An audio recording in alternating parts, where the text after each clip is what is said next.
back. Yes, indeed. Muyiwa Adejobi joins us next. As you can see, Force Public Relations Officer. Good morning. Thank you for coming on today. Good morning, Chamberlain. Well, security is key, anytime, any day. A lot more for these elections tomorrow. So, if you could take us through the plans, because we know that last time around there were several images of videos, as a matter of fact, of disturbances in different areas, and so there were questions as to how the security agencies were able to conduct themselves to ensure that they responded in good time. What should we expect this Saturday? Well, there is room for improvement in anything you do. Whatever the figures, pictures you must have seen, we still want to have that strong belief that we have done well. In the histories of presidential or general elections in Nigeria, this one has been adjudged one of the best, and for security community, we have done well. But there's room for improvements, like we always say. We have reviewed some of our strategies.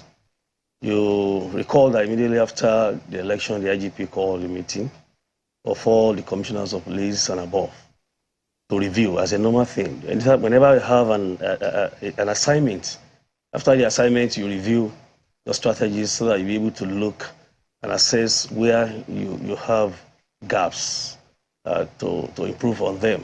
This is what we've done. So generally, across the country, we've done what we should. And we've done another set of threat analysis, because this is gubernatorial election. It goes deeper than the presidential per se. We've taken note of certain areas that we think we should fortify properly. What areas are those?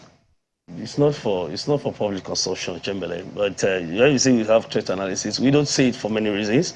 Not because we don't want Nigerians to know, but at least we don't want to be creating unnecessary fears in the mind of people. But generally, we have some areas as flashpoints that we have identified, and we've done proper deployment. And even as of yesterday, we still sending support to them so that we will not have unnecessary issues in those areas. So generally, we are good.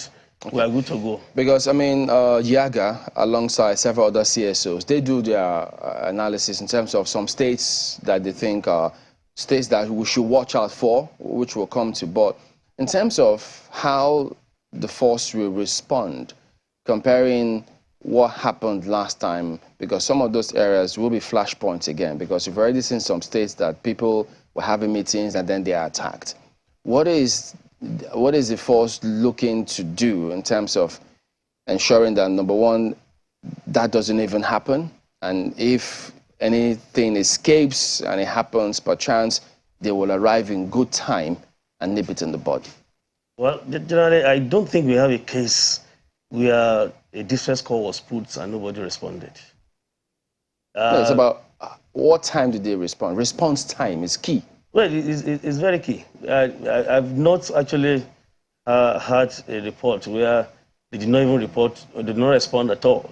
Even if they got there a bit late, perhaps the people in that particular sector were not informed on time. We've seen cases, people, despite the fact we roll out our contacts, our numbers, people are still calling me as a person that in my area is this and that.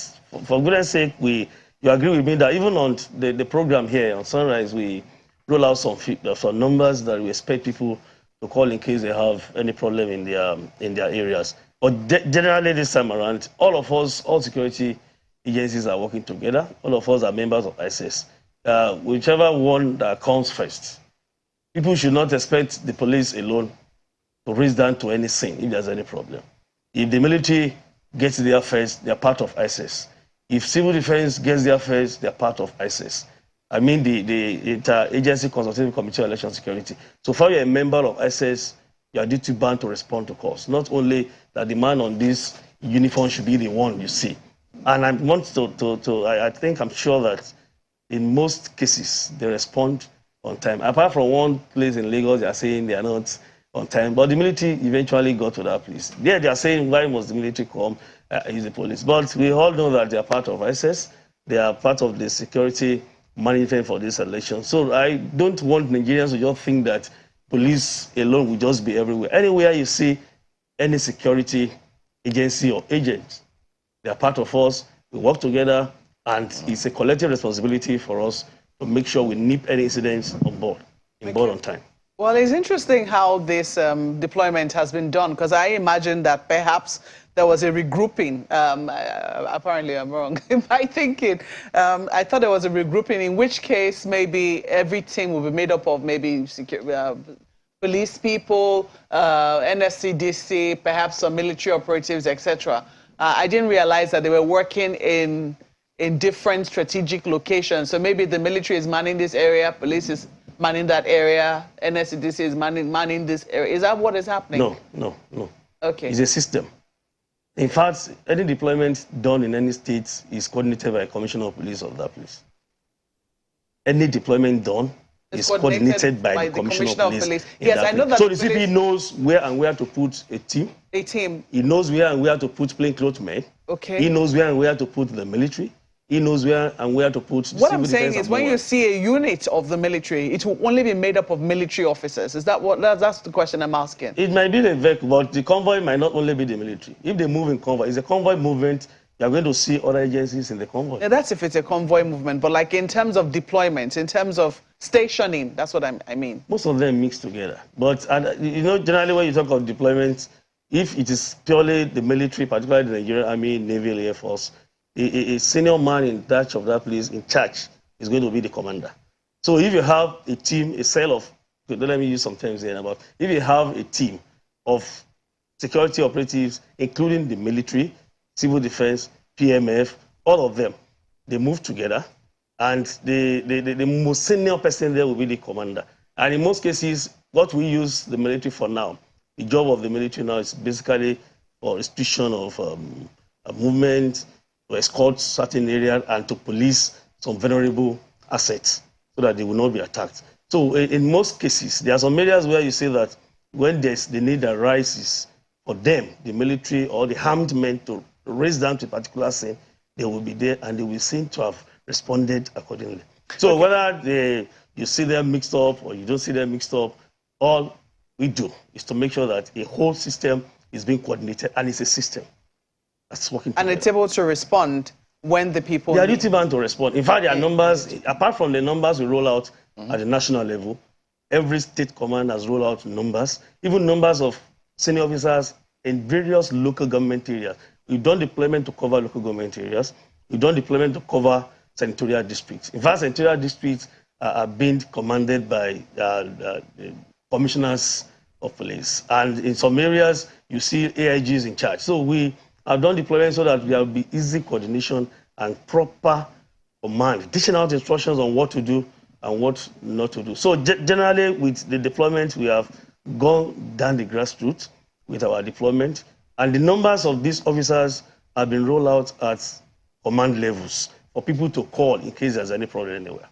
Well, in fairness to you, a number of cases that were noticed in the 25th of February elections, you know, people said, oh, that we called on the police, they responded. In some instances, the police even had to stop VIPs, and people commended that. But in some other instances, in some locations, where people talked about voter suppression, voter intimidation, they reported that in some instances, the police was right there on the spot and nothing was being done about it. I don't know if you saw any of the videos that were circulating where people were making threats to voters in a polling unit that if you're not voting for a particular party, you should leave here. Mopa, is any voter showing them the ballot paper?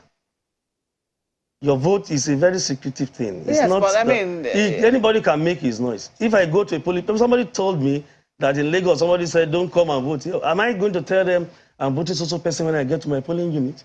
Anybody can make his noise, whatever noise he wants to make. If I go to a polling unit, it's a secret ballot. I go there, I thumbprint, I put it, and I go.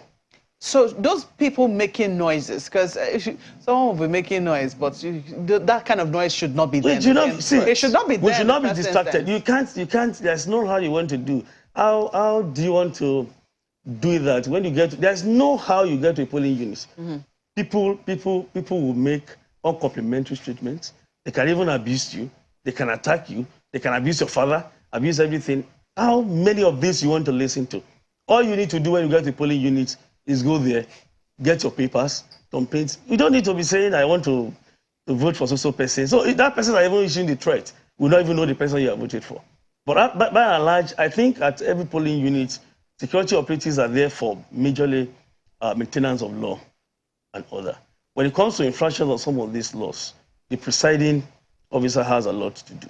You say that presiding officer should, I think to me, is the owner of that polling booth at that time. If there's any infraction, it should be the one to call security operatives. Come and do this. If that security operative at that point cannot do anything, it's going to come for enforcement. So I think Nigerians need to understand that when you're at a polling unit, the presiding officer has a lot of powers. Okay. And even the security agent at that point. You can't be too forward. The way we call it that you put on Puma, or Puma on as in you put on Puma and jumping, you are too forward.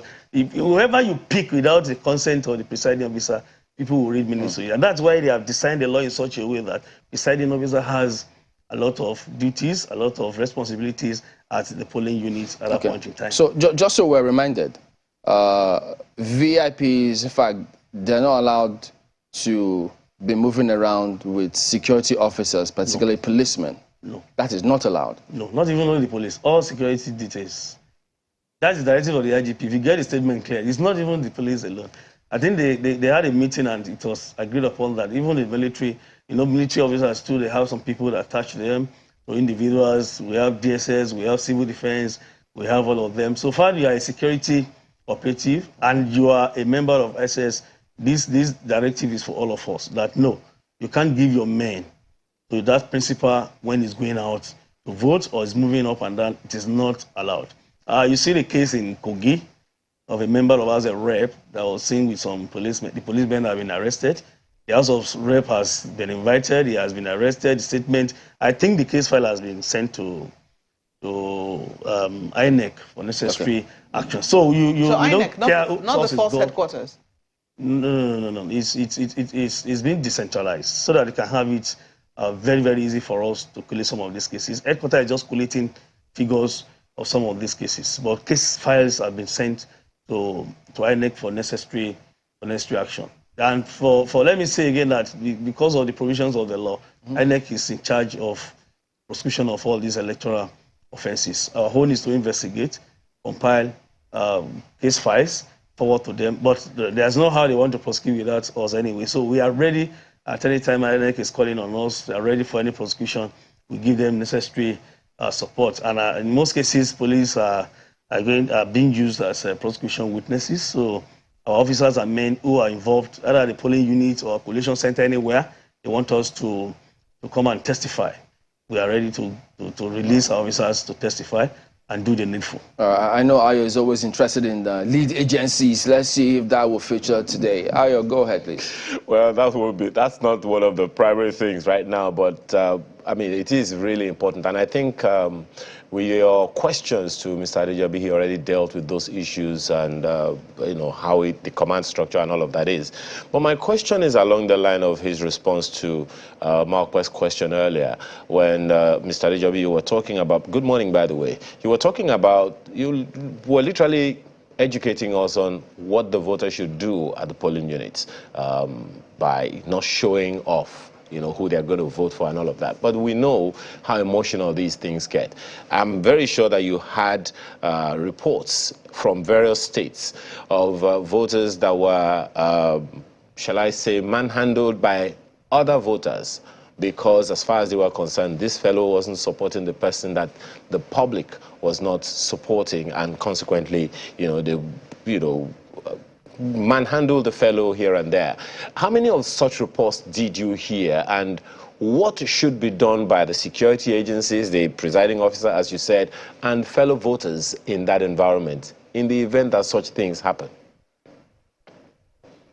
What I can say for now, I might not be able to give you any empirical figure of cases or incidented during the last presidential election. But I can say, without missing words here, that those cases were incidented, and all these cases are being investigated. And they are at various stages of investigation.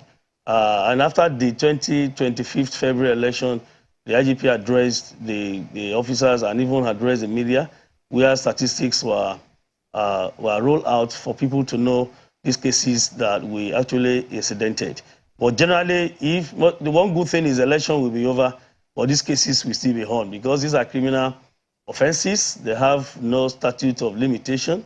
Anytime the cases can still be brought up. Even in the next 20 years, these cases are still on because no statute bar for any criminal offense. So we have these cases recorded, and if we have any other case or cases, we're still going to incident them for proper investigation and prosecution. So all these cases are being recorded and they are being investigated. In fact, case files have been compiled. I know some commands that case files have been sent to INEC for necessary action. So we have some of them, and we have done what we should in that regard.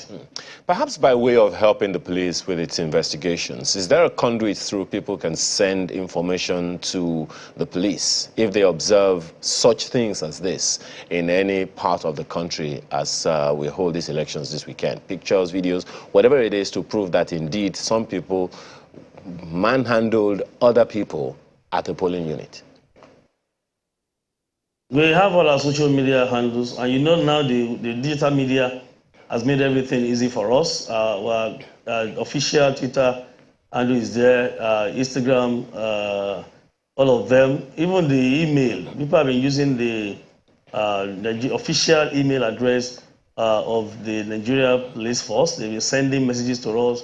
Our lines have been rolled out. Even in my statement yesterday, I rolled out the key numbers that people can actually use to get across to us, including the toll-free number at the Nigerian Police Rescue Me Center here at the Joint Operation Room in Abuja. So Nigerians have all these platforms, all this information they can use to get across to us if they notice anything anywhere across the country.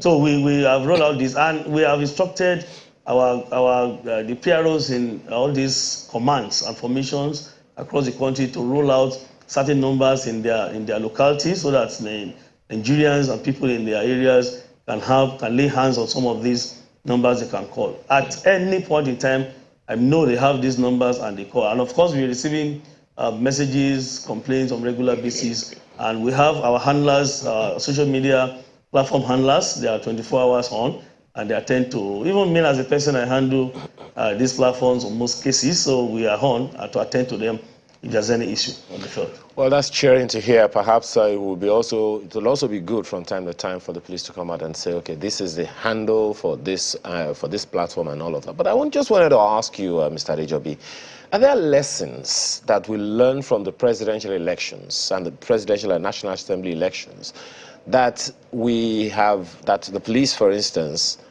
in terms of security, have learned from to ensure that we do not repeat that error in this election? What are some of those key lessons that we have learned, and how are they being dealt with this time around? Well, generally, most of the things we have noticed are not for police to discuss. It's basically for INEC to address some of them. Delay in having electoral materials is not police baby, it's INEC's baby. Because majorly that's the issue. And of course, the issue of uploading or no uploading, is not police palaver, that is the INEC. And you agree with me that generally, this time around, police has not been at the center of any accusation of attacks from the public, while discussing the presidential election. In fact, people have been commending us for the first time that we have done well, we have done this, we have done that. But I think the majority of these issues, gaps, have been identified, and of course, there are INEC projects that they are looking into and to address. So I'm not speaking for INEC. For security operatives, we have about 1 or 2 or 3 cases where some security operatives were fingered in some incidences, I think in Calabar, Port Harcourt, and some areas like that. And to us, these operatives who were fingered in some of these cases have been identified. They have been detained, they have been investigated, and necessary action have been taken.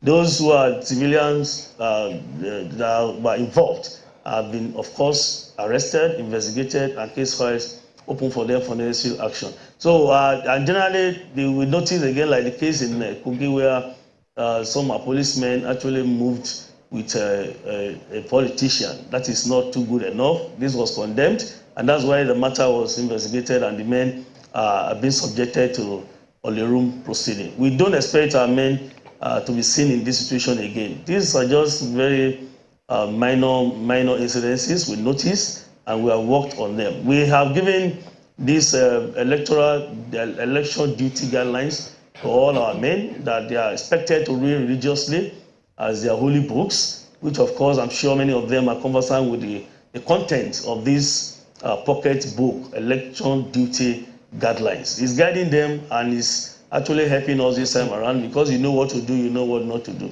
So aside from one or two or pocket of these pieces of our men seen in various places, and let me clarify again that about 4 or 5 videos went viral where we saw policemen being alleged of snatching ballot papers, assisting this and that.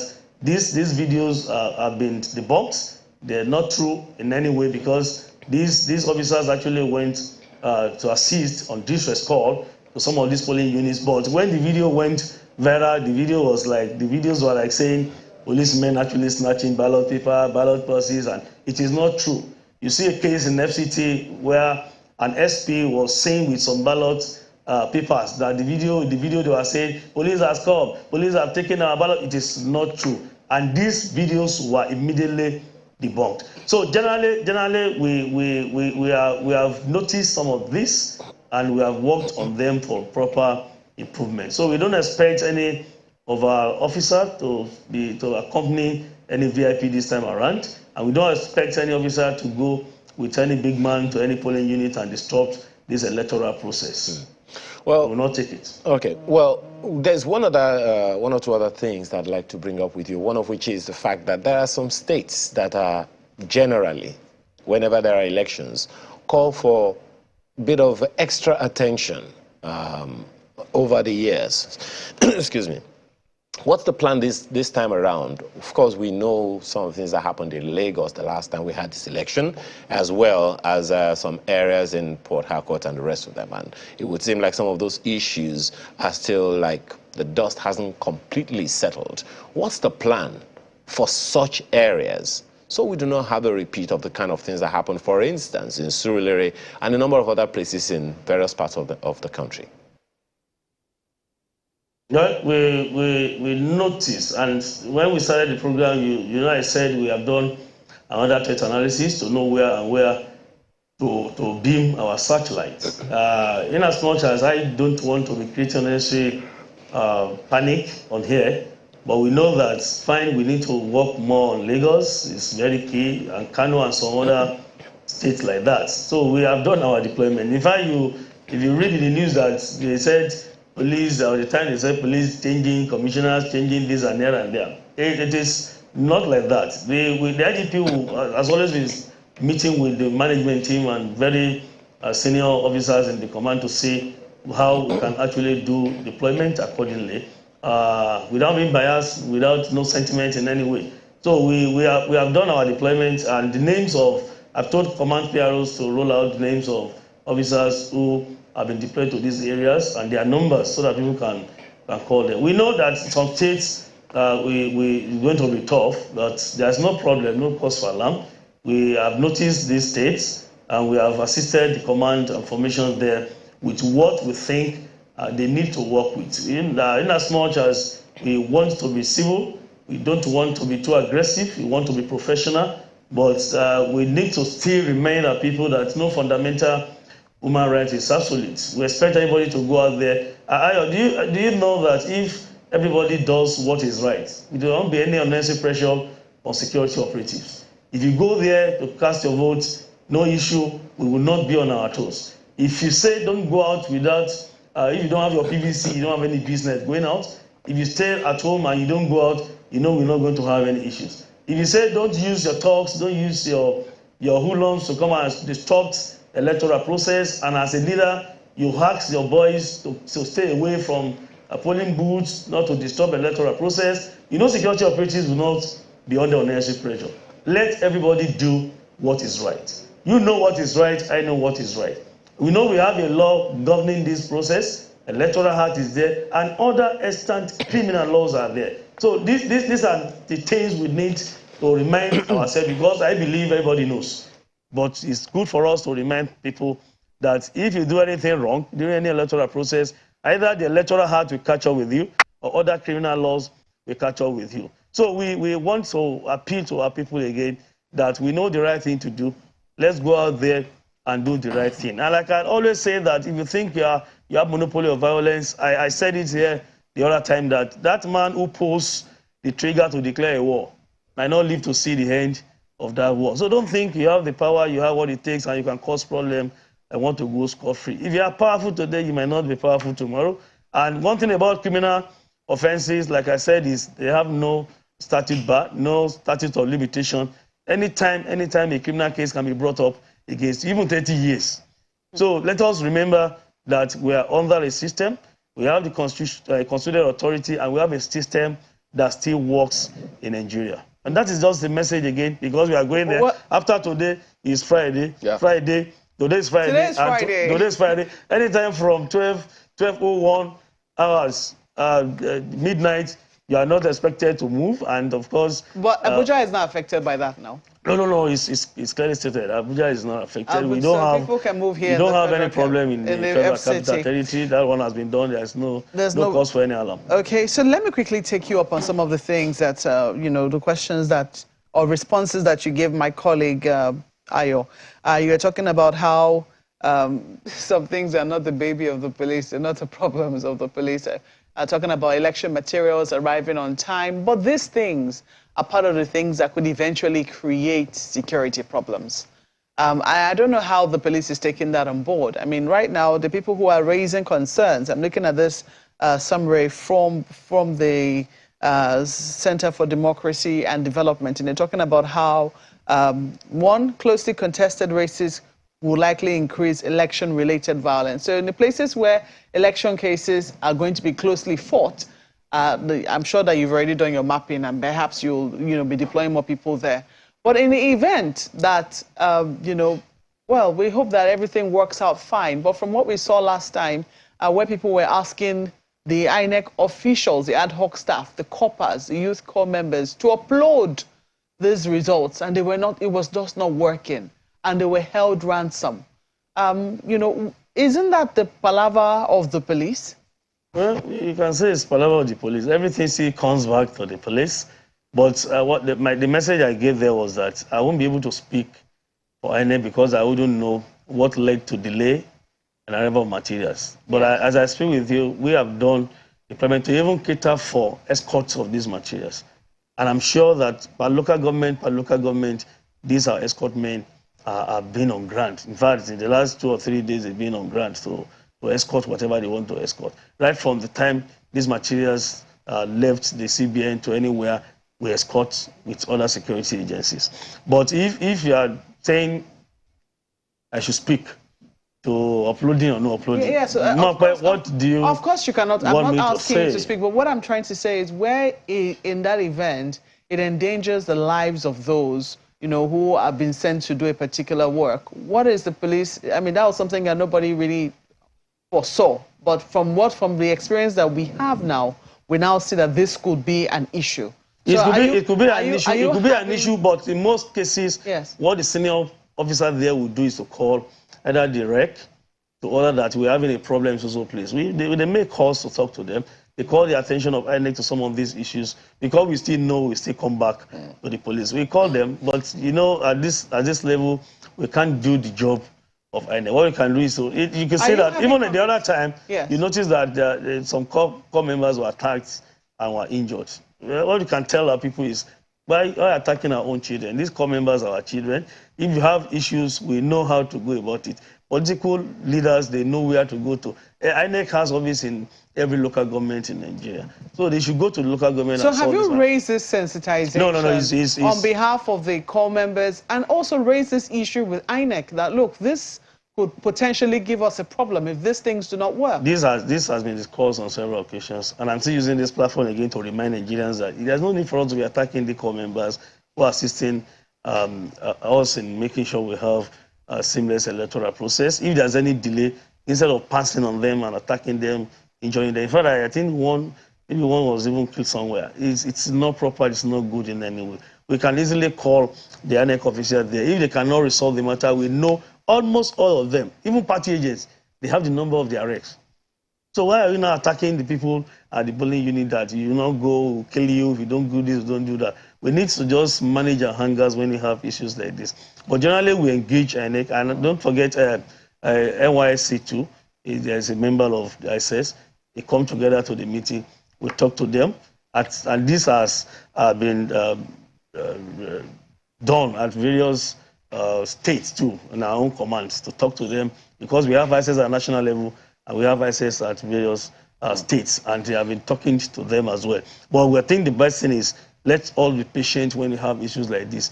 But this time around, I think INEC has taken note of some of these gaps, and they are working on this, particularly prompt arrival of materials to polling units. And that's the major thing, that when you have your materials by 8, by whatever, and voting start on time, they finish on time, there won't be any problem. But there are so many things I can't speak on here now. Just to give a pictorial representation, I hope that as we wind down, hoping you could speak to some of these ones. Yaga did put up this threats, election manipulation risk map, and they highlighted about 27 states could be at risk. You know, some of them are, if you look at that, if you could come up, you have very interesting scenario here. And look at the spread of all of those. And if you see them, hope you can see what you can right there. So there you go. Now, a lot of these states, it's not that this information is new. And so they are usually on alert. They have, it's like there's a history to some of these states. So the agencies, security agencies should be, I mean, well versed with what happens in some of these states. So for these states that this kind of scenario happen, I know you spoke about people may come and threaten you or attack you, but are people supposed to be allowed to threaten people even when you're going to go and vote? Is that supposed to be allowed, even though you say, look, if they don't touch you and verbally threaten you? Mere ways of mouth does not constitute offense. Chembele. You should not be distracted by all this. Somebody says, I'm going to... If I tell you today that Chembele or somebody that I will kill you, and that person dies tomorrow, there are decided cases that will say, oh, no, be you kill him, except you can actually link me up to the death of that man. Mere ways of mouth does not constitute any offense. But the fact is, we should just be mindful of what we say. Oh, Chembele, tell me, have you not... So far, if you want to arrest people for his speeches, fake news, fake information, violating electoral acts, are we still going to have any candidates? So far, so good. Almost everybody has committed one offense or the other. We need to live to tolerate one another. We need to live together as a family in Nigeria. Somebody is saying, don't come out. Like I said, don't come and vote. If you come out, if you don't vote for so-so person, they have trouble. Yeah, I don't need to tell people that I am going to vote for so-so person. It's my personal, right? It's my property. If the security agencies are there when that is happening, are they just supposed to watch as far as the person doesn't touch the other person? Like I said, at a polling unit, they need to work with the presiding officer. No policeman will just say, you, what are you doing? I arrest you. It's not done that way.